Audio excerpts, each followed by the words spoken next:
A waitress found an injured boy in an alley, clutching a ring with a number engraved inside. She called it without thinking. What she didn't know, the voice on the other end belonged to a vampire king. And the boy she saved was his only son. The rain came down in sheets, turning the cracked pavement into a mirror of neon signs and streetlights. Mara pulled her thin jacket tighter, cursing herself for taking the alley shortcut. Her feet ached from the double shift, and her pockets held exactly $32 in tips, not nearly enough to cover this month's rent. The alley smelled like wet cardboard and something metallic she didn't want to identify. She was halfway through when she saw him. A boy. Maybe 10 years old, crumpled against the brick wall like a discarded doll. Hey. Mara's voice echoed off the walls. She rushed forward, her exhaustion forgotten. Kid, are you okay? The boy didn't move. As she got closer, her breath caught. His clothes were wrong, a velvet waistcoat with actual silver buttons, trousers that looked handmade, like something from a costume drama. But the fabric was soaked through, clinging to his small frame. Mara dropped to her knees beside him, ignoring the puddles soaking through her jeans. Can you hear me? She pressed 2 fingers against his neck, searching for a pulse. Nothing. Her heart hammered as she tried his wrist instead. Still nothing. But he was warm. Too warm for someone lying in the rain. And his skin, it was impossibly pale, almost translucent in the dim light. Come on, she muttered, tilting his head back to check his airway. That's when she noticed his hand, small fingers clenched tight around something. She gently pried them open. A ring. Heavy gold with an intricate crest engraved on top, a crown pierced by thorns, surrounding a single drop of what might have been a ruby. The detail was extraordinary, the kind of craftsmanship you'd see in a museum. She turned it over, and her heart stopped. Numbers were engraved inside the band. A phone number. Mara stared at the unconscious boy, then at the ring, then back at the boy. Every instinct screamed this was wrong.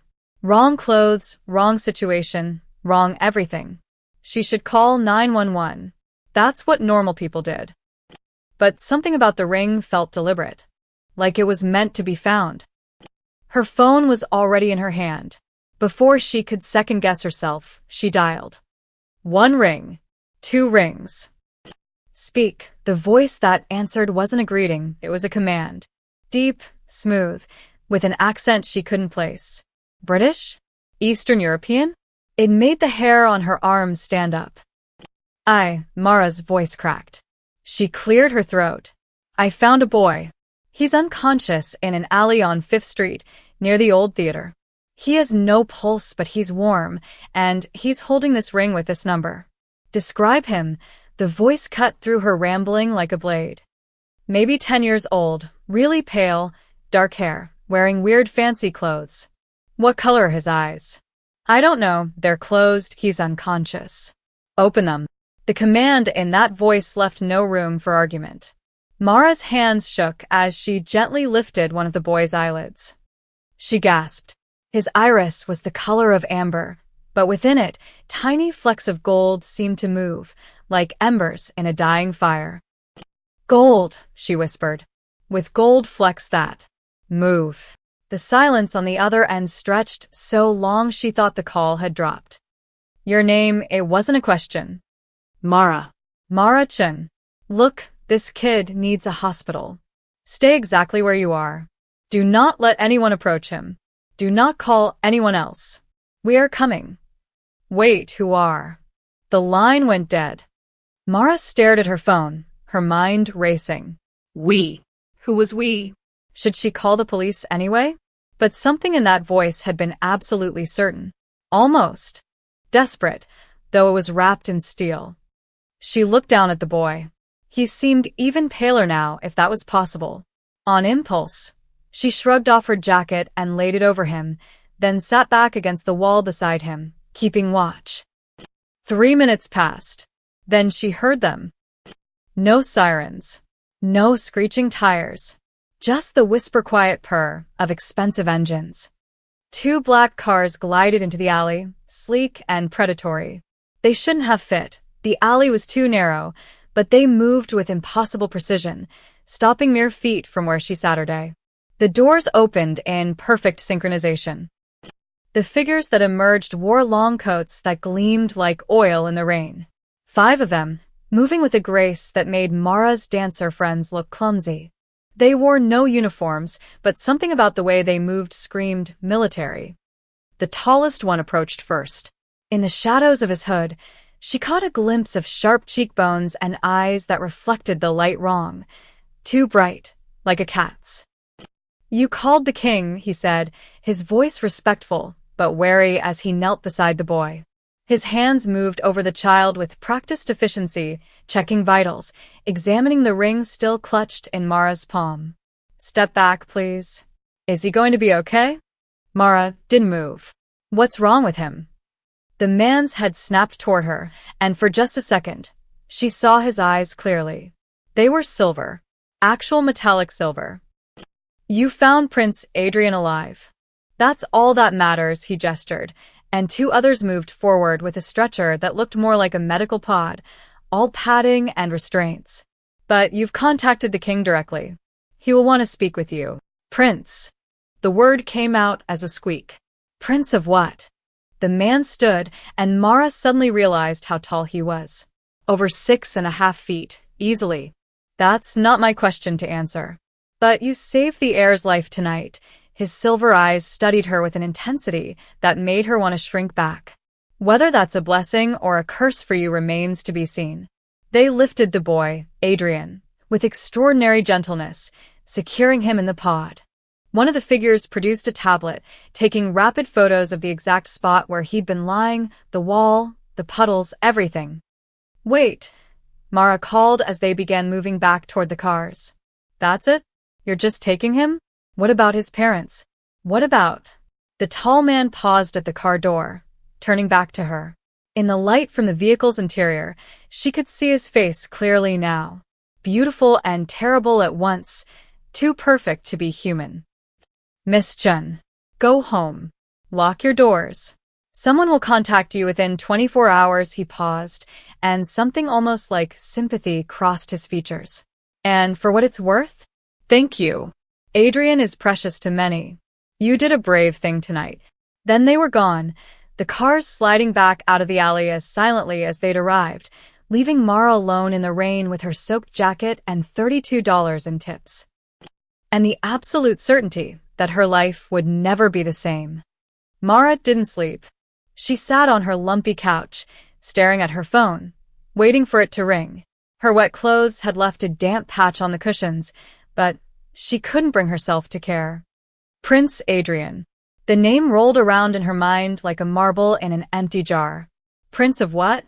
And those eyes, silver eyes that reflected light, like an animal's. The way they'd moved, silent and synchronized. She'd Googled Prince Adrian 17 times. Nothing matched. No missing child reports. No royal families with that name. At 4:47 a.m., someone knocked on her door. 3 precise raps. Not the pounding of police or the timid tap of a neighbor. Something in between. Mara's hand trembled as she approached the peephole. A woman stood in the hallway, impossibly beautiful, wearing a tailored black suit. Her skin was dark, flawless, and her eyes, even through the distorted glass, seemed to glow faintly. "Miss Chun, we spoke on the phone. I'm here to escort you." Mara hadn't opened the door. The woman shouldn't have known she was looking. "Escort me where?" Mara's voice cracked. "The king wishes to speak with you." About Adrian. A pause. "Please." "The boy is asking for you." That did it. Mara opened the door. The woman's smile was polite, but revealed nothing. "Bring nothing. You'll return before dawn." The car ride took 40 minutes, winding through parts of the city Mara barely recognized. They stopped at the old Cathedral of Saints, the one that had been under renovation for the past decade. The woman led her around the back, to a service entrance that looked rusted shut. It opened at her touch. The stairs going down seemed endless. Emergency lights flickered at intervals, casting everything in sickly yellow. Mara counted 73 steps before they reached a door made of something that looked like black marble. The woman placed her palm against it. The door swung inward silently. Mara's breath caught. The chamber beyond was vast, with vaulted ceilings that disappeared into darkness. Chandeliers hung like frozen waterfalls of crystal, casting cold, white light across furniture that belonged in a palace. Tapestries older than the city itself lined the walls. And everywhere, people in elegant clothes watched her with eyes that caught the light wrong. This way. They walked through a gauntlet of stairs. Mara heard whispers in languages she didn't recognize. Her sneakers squeaked on the polished floor.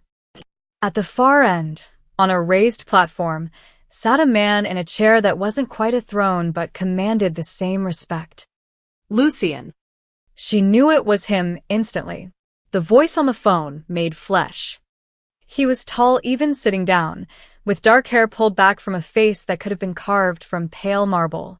His suit was impeccable, midnight blue that seemed to absorb light.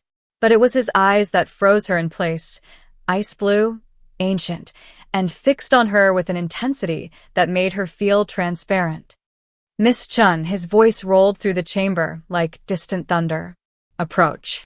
Mara's feet moved before her brain caught up. She climbed the 3 steps to the platform and stopped, unsure whether to bow, or shake hands, or... You found my son on 5th Street at approximately 11:43 p.m., not a question. Tell me everything. Every detail. What he looked like, how he was positioned, whether he spoke. He didn't speak. He was unconscious, no pulse, but warm. He was just... There. Against the wall, Mara's words tumbled out. His clothes were fancy, old-fashioned. And the ring. He was holding your ring so tight I had to pry his fingers open. Did you touch the crest? Just to turn it over and see the number. Why? Lucien's expression didn't change, but something flickered in those ancient eyes.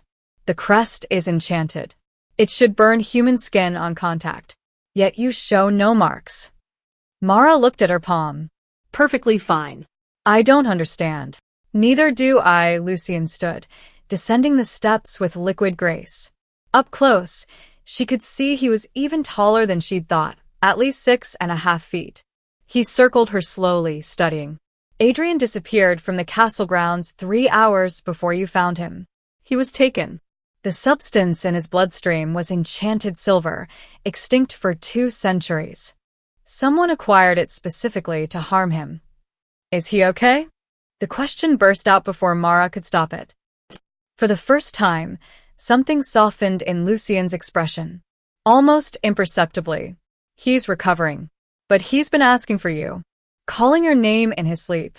We've never met before tonight. Have we, Miss Jin? Never. Then how does my son know your name? The question hung in the air like a blade.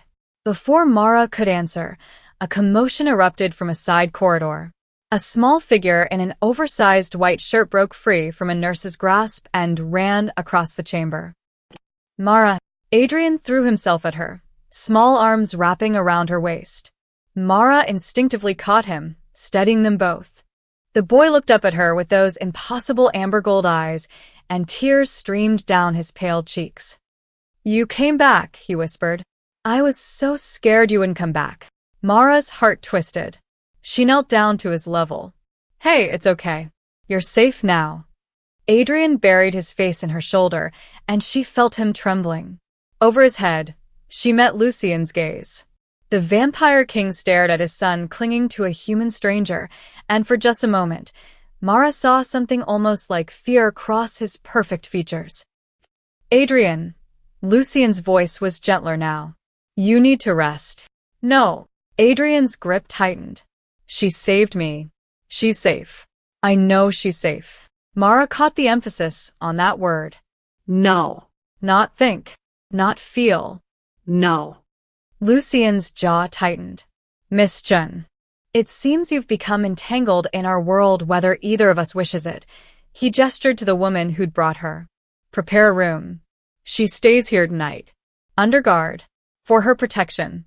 Wait, I didn't agree to.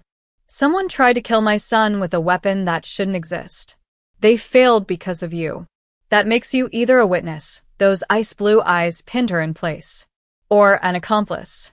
Until I determine which, you're not going anywhere. They let her go at dawn. Mara stumbled into her apartment as pale sunlight crept through the blinds, exhausted but too wired to sleep. Lucien had questioned her for 2 more hours, the same questions, different angles, watching her face for any flicker of deception. She'd told him everything 3 times over until the words felt meaningless. Adrian had finally been coaxed back to bed, but not before making her promise to come back. The way he looked at her, like she was the only solid thing in a world falling apart, haunted her more than the silver-eyed guards or the underground palace. She showered, changed into her diner uniform, and caught the bus to work. Normal. She needed normal. The morning shift crawled by in a blur of coffee refills and breakfast orders. Mara kept glancing at the windows, half expecting to see those sleek black cars. But there was nothing. Just regular people living regular lives, completely unaware that beneath their city lurked an entire world of... What? Vampires? The word felt ridiculous even thinking it. But those eyes, the way they moved, the underground palace. Prince Adrian. Table 6 needs a refill, Mara, her manager's voice snapped her back to reality. She grabbed the coffee pot and made her rounds. Table 6 was occupied by a man in a gray hoodie, face hidden, nursing a cup of black coffee that had gone cold an hour ago. He'd been there since she arrived. Mara approached. Warm that up for you. He looked up, and her hand froze. His eyes were completely normal, brown, tired, human, but something in the way he watched her made her skin crawl. No, thank you, his voice was soft, polite. Actually, I think I'm done, he stood, leaving a $20 bill on the table. Way too much for one coffee. And beneath it, a silver coin. Mara's blood turned to ice. She'd seen that metal before, heard Lucien describe it. Enchanted silver. Extinct for 2 centuries.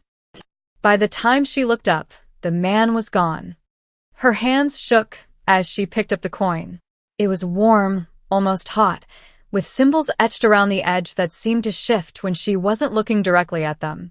In the center was that same crest, a crown pierced by thorns. She pocketed it quickly, looking around. 2 other customers sat in the diner, both absorbed in their phones. Through the window, she saw the man in the gray hoodie across the street, standing perfectly still, watching. Then he turned and walked away. Mara's shift ended at 3. She took a different route home, checking over her shoulder every few steps. The streets felt wrong somehow, like stage sets with actors hidden in the wings. At the corner store, she bought instant noodles and noticed the clerk's hands. Normal. Human.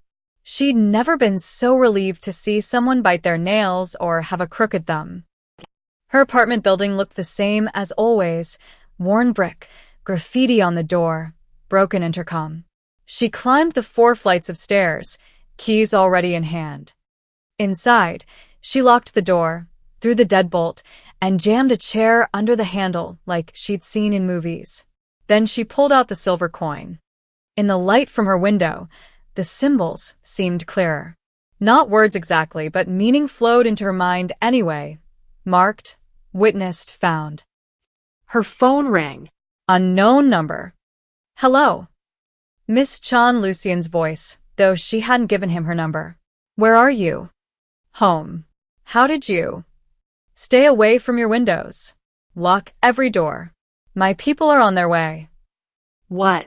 Why? Because someone left a tracking coin at your workplace 30 minutes ago, and every hunter within 50 miles now knows exactly where to find the human who saved Adrian. His voice was tight, controlled fury. They're coming for you. The line went dead.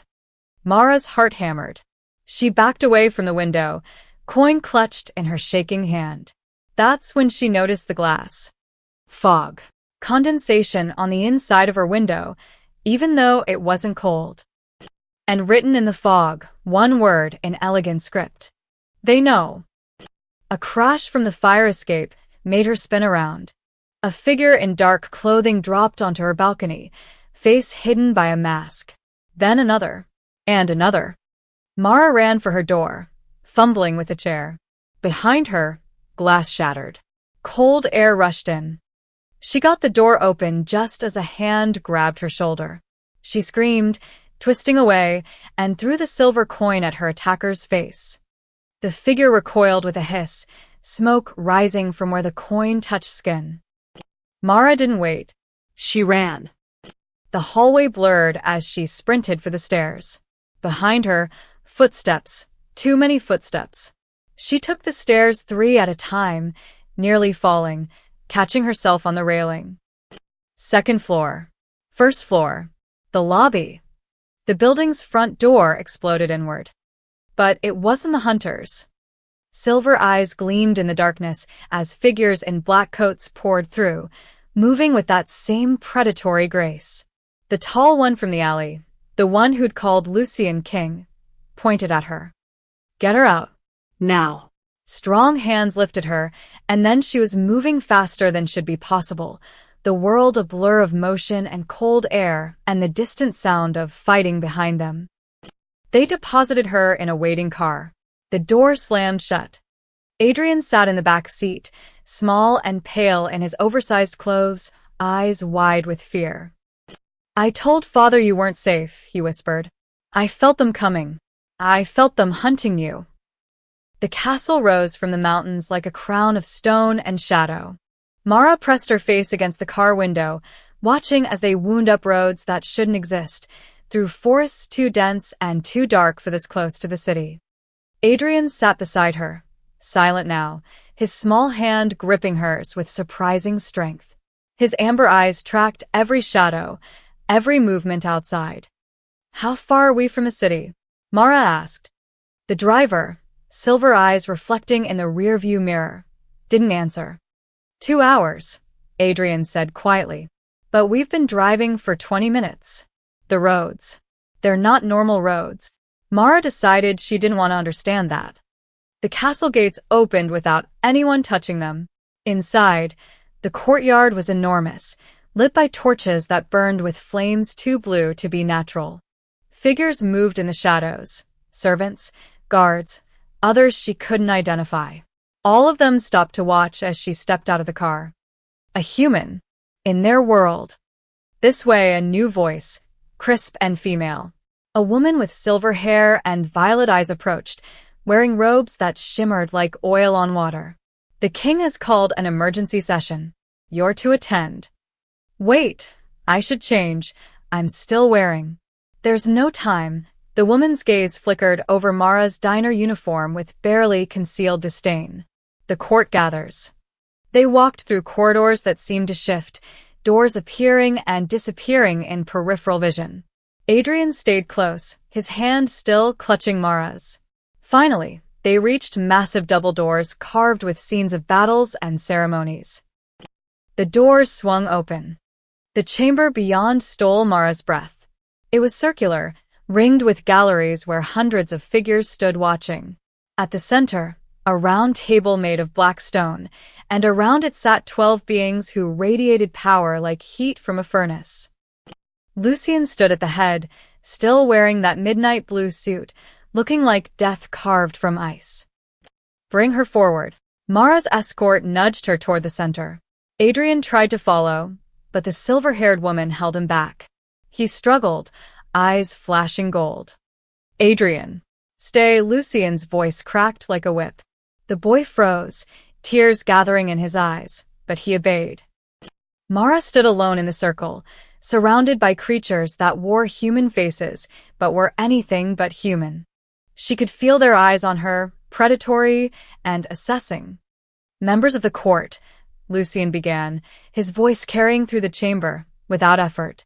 This is Marachin, the human who found Adrian and contacted me directly.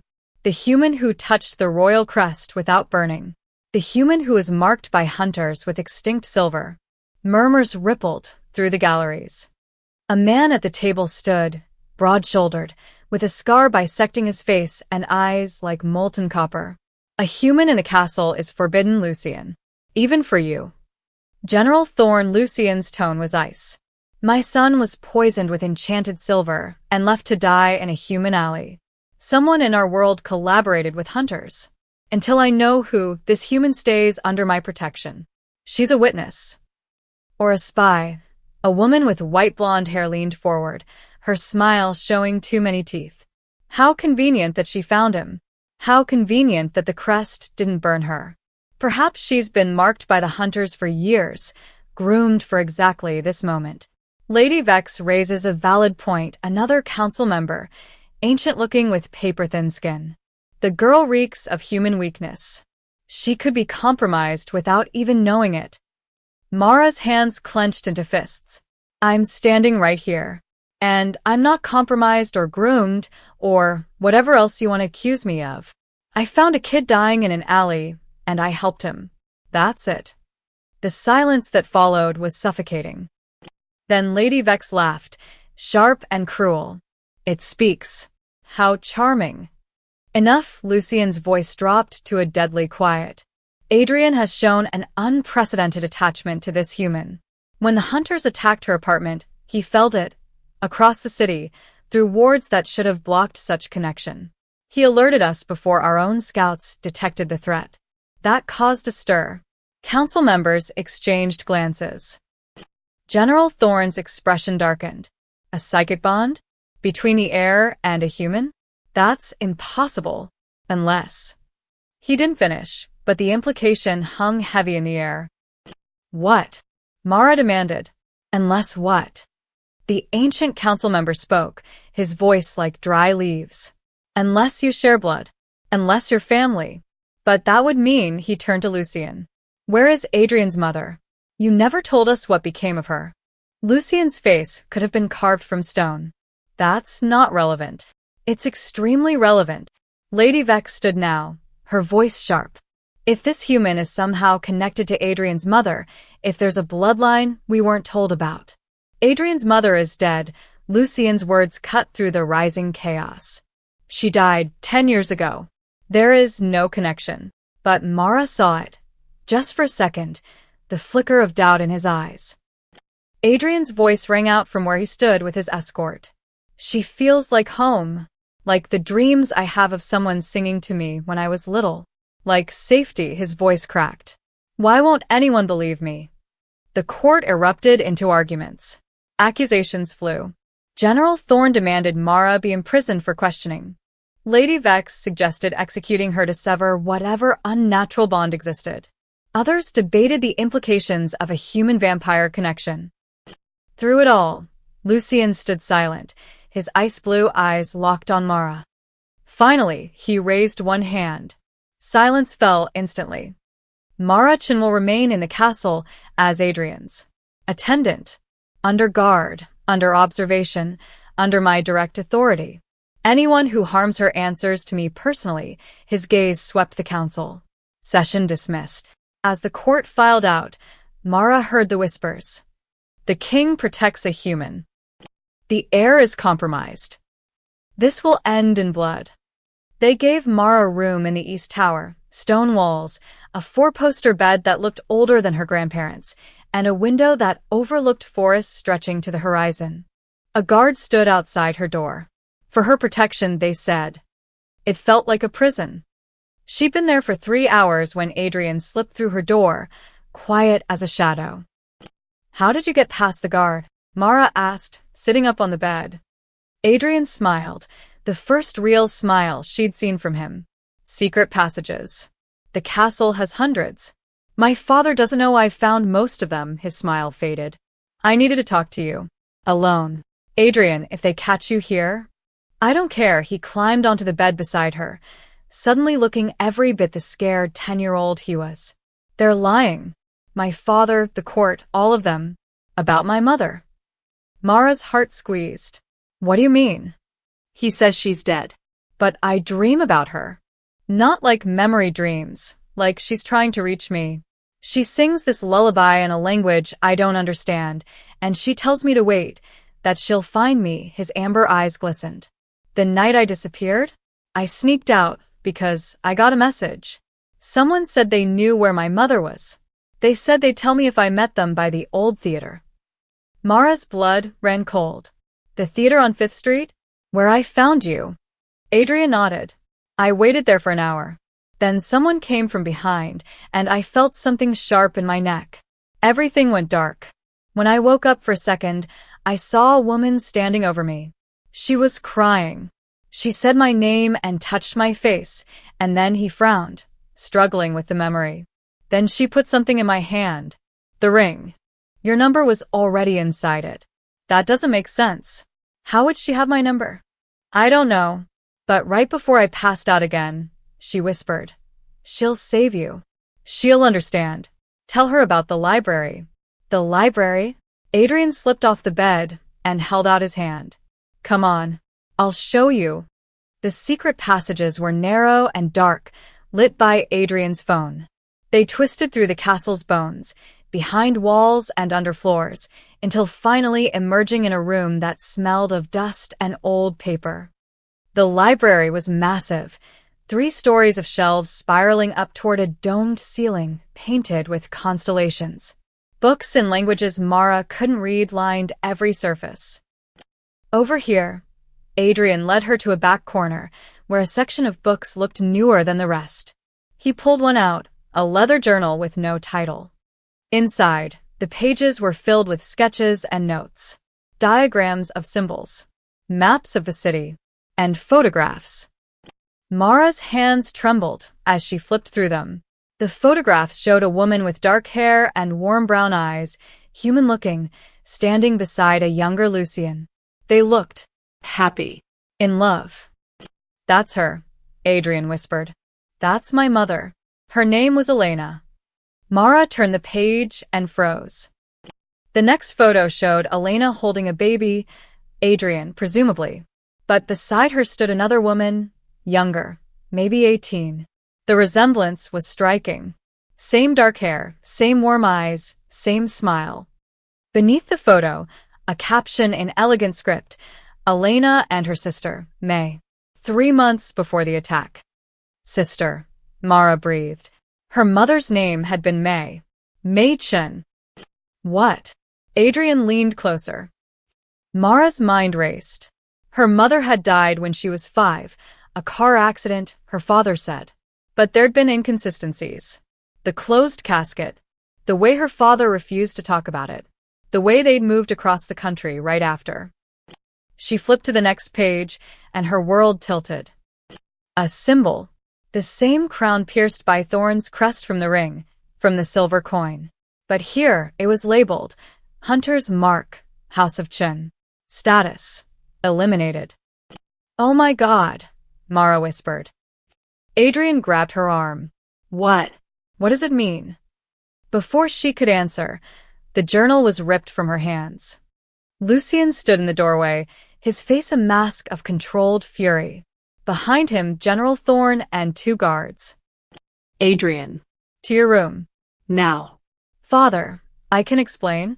Now. Adrian's face crumpled, but he obeyed, shooting Mara one last desperate look before disappearing through a different door. Lucian stepped closer, the journal in his hand. How much did you see? Enough. Mara's voice shook but held steady. Elena was my aunt. My mother was Mei Chen. The House of Chen, that's my family. The hunters who supposedly went extinct. She laughed bitterly. You killed them. You killed my family. Your family tried to assassinate me. Lucian's voice was cold as winter. They poisoned Elena to get to me. She was human, vulnerable. By the time we realized what they'd done, it was too late. Something cracked in his composure. She died giving birth to Adrian. Her last words were begging me to spare her sister, your mother. So I did. I let May live on the condition that she disappeared, gave up the hunt, lived as a normal human. And the car accident. Lucian's silence was answer enough. You killed her anyway, Mara whispered. No, General Thorne stepped forward, his copper eyes gleaming. Rogue hunters did. May had something they wanted, information about a weapon. Enchanted silver. She wouldn't give it up, so they killed her. His smile was sharp. They've been searching for her daughter ever since. And now, You've delivered yourself right to us. The pieces clicked together. The tracking coin. The way Adrian sensed her. The connection. She wasn't just a witness. She was bait. And the hunters were already inside. You're going to use me to draw them out. Mara's voice was flat, emotionless. Shock had given way to cold clarity. Lucien studied her with those ice-blue eyes. Yes, at least he was honest. They want whatever your mother hid, General Thorne added, circling her like a predator. Information about how to forge enchanted silver. The last sample was used on Adrian, a test. If they can manufacture more, they can kill every vampire in this castle. So you'll dangle me in front of them like a worm on a hook. We'll protect you, Lucien said. But they need to believe you're vulnerable. Alone. I am alone, Mara's laugh was bitter. I have been since I was 5. Something flickered across Lucien's face. Regret? Sympathy? It was gone too quickly to tell. There's another coin, Mara said suddenly. The man at the diner left one. I threw it at the hunter in my apartment. It burned him. That means they're already making more silver. Your window is closing. Lucien and Thorne exchanged glances. Where's the coin now? Thorne demanded. My apartment. Unless your people grabbed it. Lucien pulled out his phone, speaking rapid commands in a language Mara didn't recognize. He listened, then cursed softly. The coin is gone. Someone took it during the cleanup. Inside job, Thorne growled. Someone in the castle is feeding them information, which means the trap needs to be sprung now. Tonight, Lucien turned to Mara. Can you retrace your steps? Go back to where you first encountered the man in the diner? You want me to walk around the city as bait? With an elite guard shadowing you. They'll be invisible, but they'll be close. Lucien stepped closer, and despite everything, Mara felt the weight of his presence. Ancient, powerful, dangerous. I won't let them take you. But I need to know who in my court is betraying us. Mara thought of Adrian, of the fear in his eyes, of her mother, her Aunt Elena, all the secrets and lies. Fine. But I have one condition.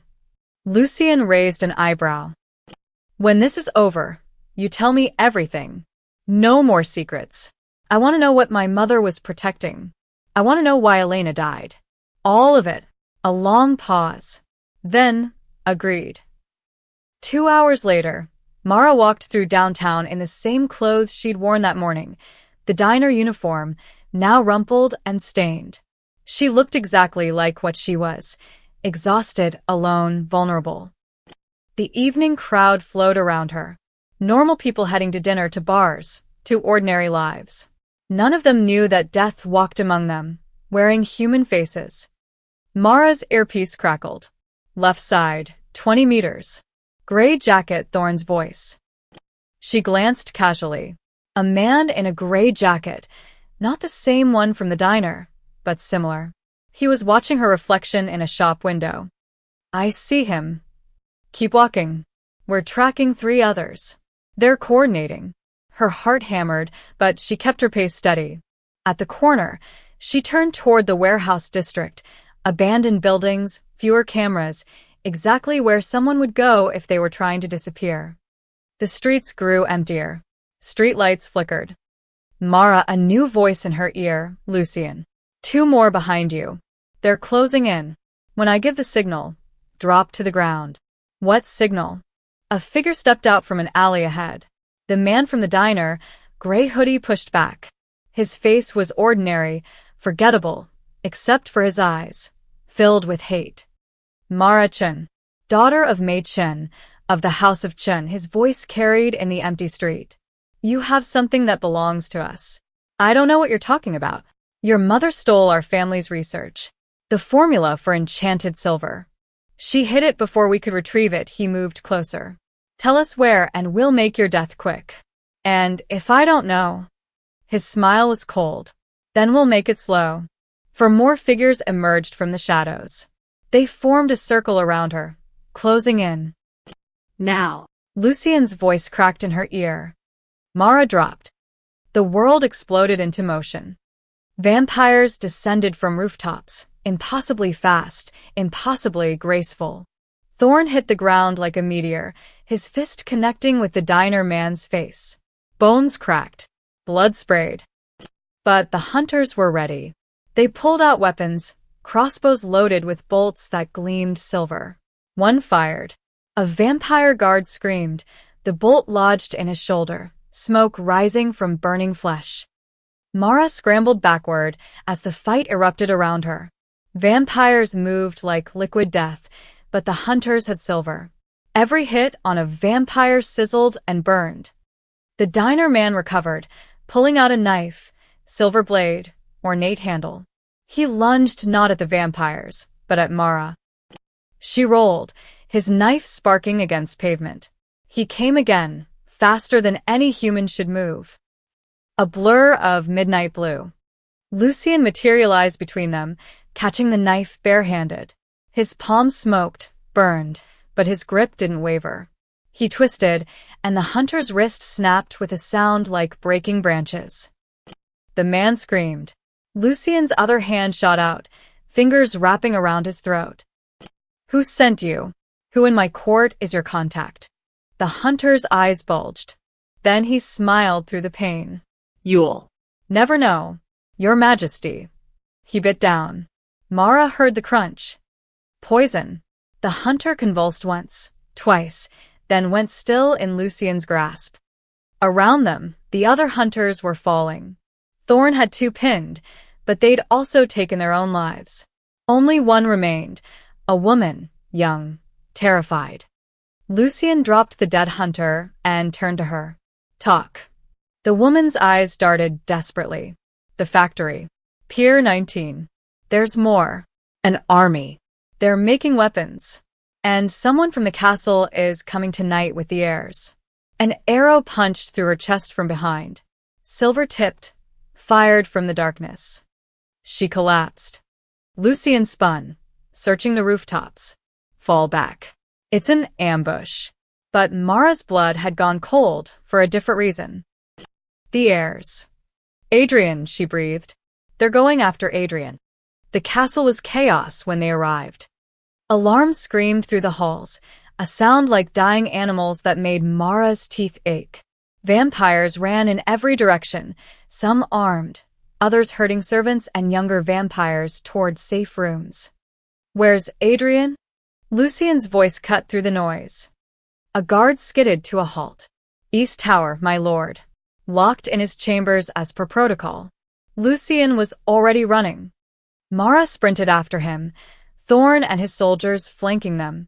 They took stairs 3 at a time, moving so fast Mara's legs burned trying to keep up. The door to Adrian's chamber hung open, splintered.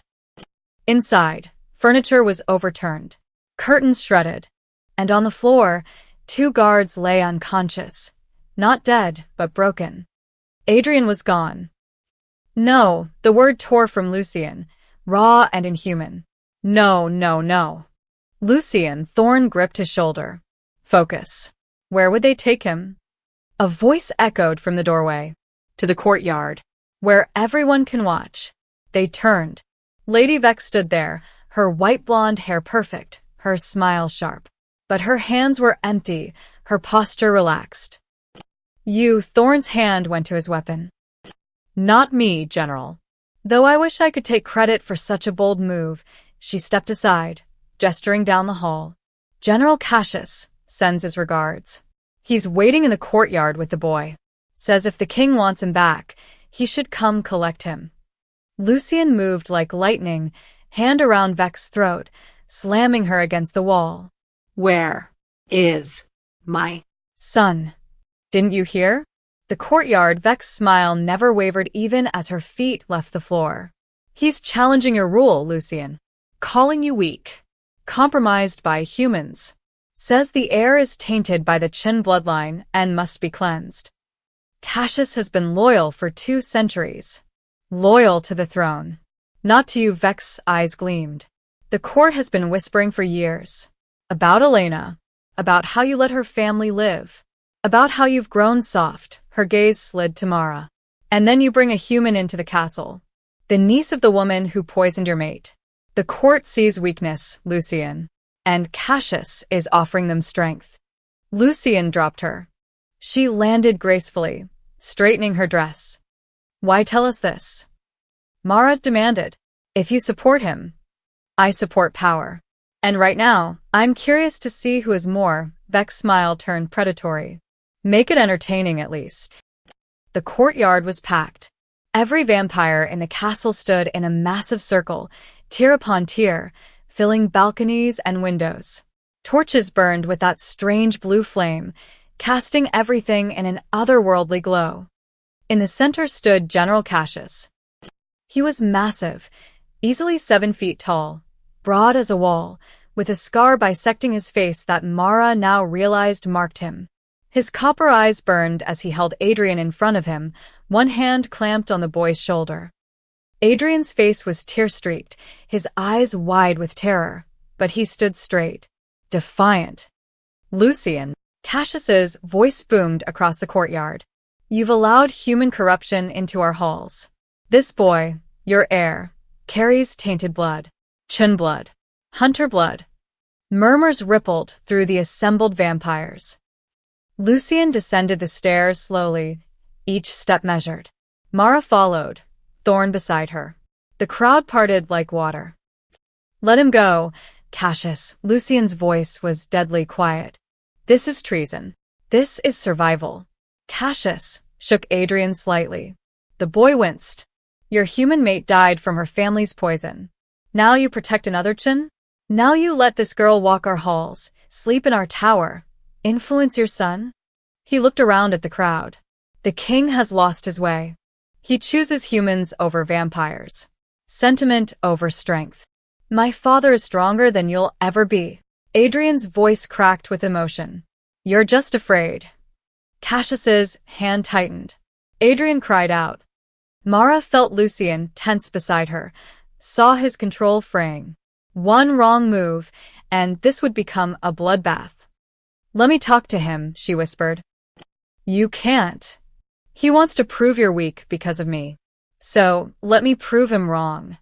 Before Lucian could stop her, Mara stepped forward. The crowd's attention shifted. Hundreds of predatory eyes fixed on her. She felt like a rabbit in a den of wolves.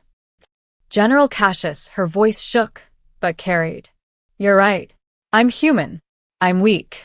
I have no powers, no strength, no immortality. She took another step. But I saved Adrian when none of you could find him. I touched the royal crest without burning. And I figured out in 3 days what your intelligence network missed, that hunters were inside your walls. Cassius's eyes narrowed. Brave words for prey. My mother died protecting a secret from hunters. My aunt died giving life to that boy you're holding. Mara's voice grew stronger. The Chun family didn't poison Elena. Rogue hunters did, trying to get to Lucian through her. My mother refused to help them, so they killed her too. And now they want to kill Adrian to destabilize the throne. Lies. Cassius spat. Then why did you meet with them? The voice came from above. Every head turned. On a high balcony stood the ancient council member, holding a document. I had our archives searched. General Cassius made 3 unauthorized trips to the city in the past month.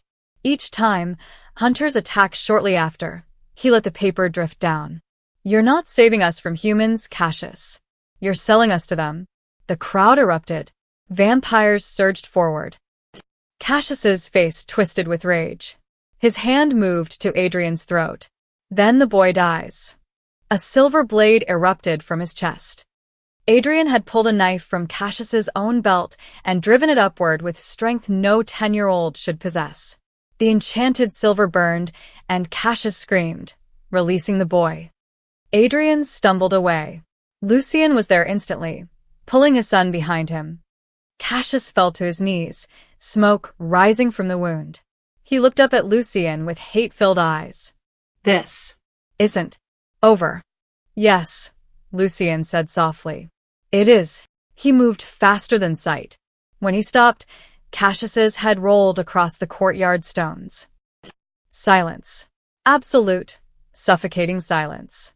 Then Lucian turned to the assembled court, his voice carrying to every corner. Let it be known, Mara Chun is under royal protection. Any who harm her, threaten her, or question her place here will answer to me personally. His ice blue eyes swept the crowd. And, to be clear, that is not a request. That is law. He placed one hand on Adrian's shoulder, the other he extended toward Mara. She took it. Together, they walked through the silent crowd, back toward the castle. Behind them, Cassius's body turned to ash in the torchlight. 3 days later, Mara stood on the castle balcony watching the sunrise paint the mountains gold and crimson. Her diner uniform was gone, replaced by clothes that actually fit, simple, comfortable, but made from fabric that probably cost more than her monthly rent. Her apartment was gone too. The hunters had burned it the night of the ambush, destroying any evidence her mother might have hidden there. Everything Mara owned in the world now fit in a single bag. She should have felt lost. Instead, she felt strangely free. "You're up early," Adrian's voice came from behind her. She turned. He looked better, color in his cheeks, gold bright in his eyes. The terror of 3 nights ago had faded, though she caught him having nightmares sometimes, crying out for his mother. "Couldn't sleep," Mara admitted. "Too much thinking." Adrian joined her at the railing. For a while, they just watched the sunrise together. "Father wants to talk to you today," Adrian said finally. "About your choice. The choice. Stay or go. Remember or forget." Lucien had offered her a clean exit yesterday, a memory wipe, a new identity, money to start over anywhere in the world. She'd be safe, protected, free from the vampire world forever. Or she could stay. Become Adrian's guardian, his teacher, his bridge to the human world he'd never truly known. Live in the castle, surrounded by creatures who'd never fully trust her, bound to a family marked by tragedy. "What do you want me to do?" Mara asked softly. Adrian's hand found hers. "I want you to stay. But that's selfish. You have your own life, your own. I have nothing." The words weren't bitter, just honest. No family. A job that barely paid rent. An apartment full of second-hand furniture and frozen dinners.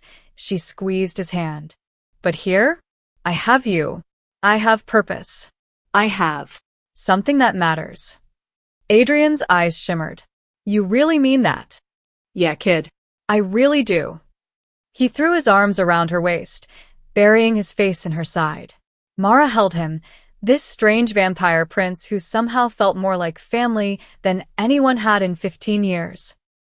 "Though I should probably learn how to fight," she added, "if I'm going to survive here." Adrian laughed, the sound bright and clear. "Thorn already volunteered to train you. He says anyone who throws enchanted silver at a hunter's face has potential." "That's terrifying and oddly sweet." Miss Chun Lucien's voice made them both turn. He stood in the doorway, immaculate as always in a dark suit, but something in his expression was softer than she'd seen before. "May I speak with you?" "Alone." Adrian reluctantly let go, shooting his father a warning look before disappearing inside. Lucien joined her at the railing, and for a long moment, they stood in silence. "I owe you an apology," he said finally. "Several, actually. For using you as bait. For not telling you about your family. For the years your mother spent in hiding because of my world." "She made her choice," Mara said. "To protect whatever secret she had. To protect me." The formula was hidden in a lullaby. Lucien's voice was quiet. The one Elena used to sing to Adrian. Your mother encoded the enchanted silver formula into the melody and lyrics, a language only the Chin family understood. That's why the hunters wanted Adrian. They thought if they tortured him enough, he'd remember the song completely. Mara's breath caught. That's why he dreams of his mother singing. Yes. The memory is locked in his mind, inaccessible even to him.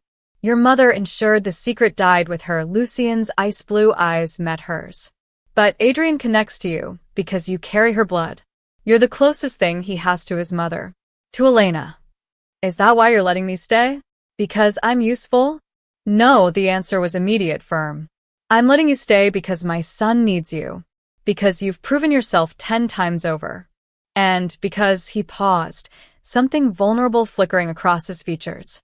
Because Elena would have liked you. You have her courage, her kindness. Mara felt tears prick her eyes. I wish I'd known her. Known my mother as she really was. I can tell you stories. When you're ready, Lucien's hand rested on the railing near hers. Not touching, but close. This world is dangerous, Mara. There will be more threats, more politics, more nights where death comes calling. The hunters won't stop. The court will test you. And Adrian, his voice softened. He'll need you more than ever as he grows into his power. I know. Mara straightened her shoulders. I'm ready. A ghost of a smile touched Lucien's lips. Then welcome to the family, Marichin. Official guardian to the air, bridge between worlds, and apparently the only human brave, or foolish, enough to throw silver at armed hunters. Definitely foolish, Mara agreed. Behind them, Adrian appeared in the doorway again, unable to contain his excitement. So you're staying? Really staying? Mara turned, opening her arms. Adrian launched himself at her, and she caught him, spinning once before setting him down. Really staying. The morning sun crested the mountains fully, bathing the three of them in golden light. Below, the castle was waking, servants moving through halls, guards changing shifts, the ancient world of vampires continuing as it had for centuries. But something had changed. A human stood in the heart of it now, bound by choice and blood to a lonely prince and his grief-stricken father. Mara looked out at the horizon, where the forest met the sky, where darkness and light touched. Somewhere out there, hunters plotted, enemies schemed, secrets waited to be uncovered. But here, on this balcony, she'd found something she'd been searching for since she was 5 years old. A place to belong. A reason to fight. A family worth saving. And as Adrian chattered excitedly about all the things he wanted to show her, and Lucien watched them both with something almost like hope in his ancient eyes, Mara smiled. Her story was just beginning.